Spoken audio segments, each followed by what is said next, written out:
Matthew Brand from the Red Line Review, and today I wanted to do a review on Yumeiro Patisserie. So Yumeiro Patisserie, I may be saying that wrong, is a anime about a girl. She gets scouted because of how good she can taste pastries, and she gets sent to a French cooking academy that's in Japan called Saint Marie. And while she's in this school, she meets these fairies, or a fairy who helps her learn how to cook, finds out her teammates have these fairies too. The fairies don't have much to do with the plot until later on, but they all specialize in a different type of cooking thing, and then there's some romance elements too. Personally, I really did enjoy this anime. I love it. I was suggested to this by Dongfeng Bubai. Please excuse me if I said that wrong. He's watching my top 5 favorite cooking anime and was like, what? No Yumeiro Patisserie? How could you miss that? And I don't know how I missed that. Once again, I'm sure I'm saying Yumeiro Patisserie wrong.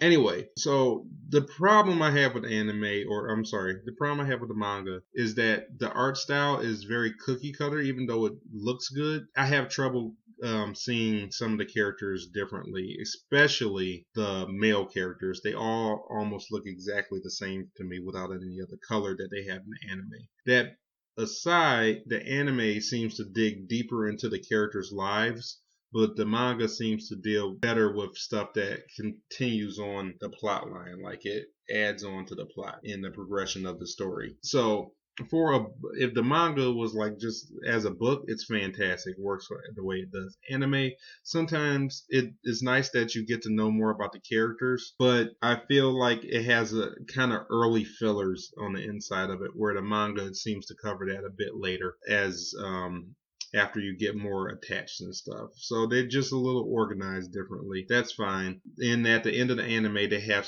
this lady, she makes these beautiful decorative cakes, and I can't believe they did that at the end of the anime. It is wonderful that they did that. I'm so glad. The only thing that seems to bother me, other than the art style kind of being the same, is it takes quite a while for the story in general to pick up in either the anime or the manga. Other than that, it's good. I love it.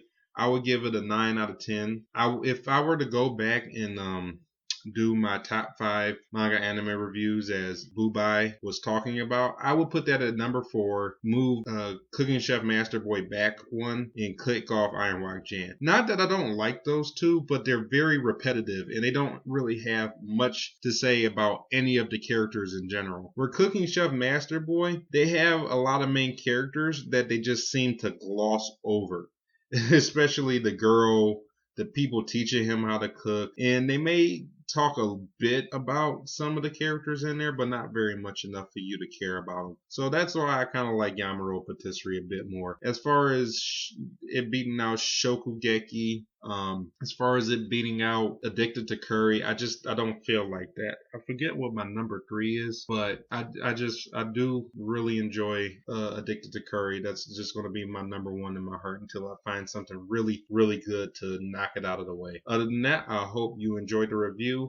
Thank you, Dongfeng Bubai. Once again, I'm probably saying that terribly. Dongfeng Bubai for the suggestion, and I hope you all have a wonderful day. Take care.